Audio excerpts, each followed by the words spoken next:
ఈరోజు వైఎస్ఆర్ కాంగ్రెస్ పార్టీ నాయకుల మీద కేసులు పెట్టి వాళ్ళని అరెస్ట్ చేసి కోర్టుకు తీసుకువెళ్లి కోర్టులో బెయిల్ ఇచ్చే లోపల ఇంకో పోలీస్ స్టేషన్ లో ఇంకో కేసు పెట్టి మళ్లీ ఇంకో కోర్టుకు తీసుకెళ్తాం. అక్కడి నుంచి బయటకు వస్తే మళ్లీ ఇంకో కోర్టులో కేసు పెట్టి ఇంకో చోటుకు తీసుకెళ్తాం. ఇది మనం కళ్ళారా పోసాని కృష్ణమురళి కేసులోనే మనం చూస్తున్నాం. అలా చాలా మంది మీద కూడా జరుగుతున్న విషయాన్ని ప్రజలు తెలుసుకోవాలి. ఎందుకంటే సుప్రీంకోర్టు క్లియర్ గా మార్గదర్శకాలు ఇవ్వటం జరిగింది.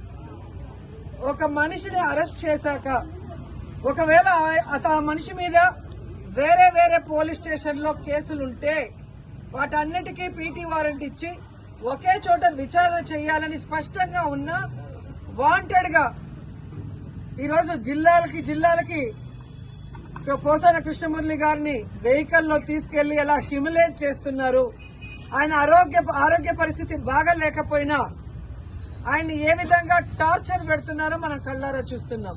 అంటే సుప్రీంకోర్టు ఇచ్చిన మార్గదర్శకాలకు కూడా తిలోదకాలు ఇచ్చి ఈరోజు అధికార పార్టీ వాళ్ళు చెప్పినట్టుగా అధికారులు నడుచుకోవడం చాలా దురదృష్టకరం.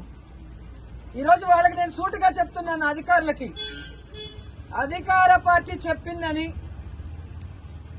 మీరు ఈ విధంగా సుప్రీంకోర్టు మార్గదర్శకాలకి తిలోదకాలు ఇస్తే ఈ రోజు మా పార్టీ నాయకులు ఇబ్బందులు పడొచ్చు. కానీ భవిష్యత్తులో రాబోయేది వైఎస్ఆర్ కాంగ్రెస్ పార్టీ.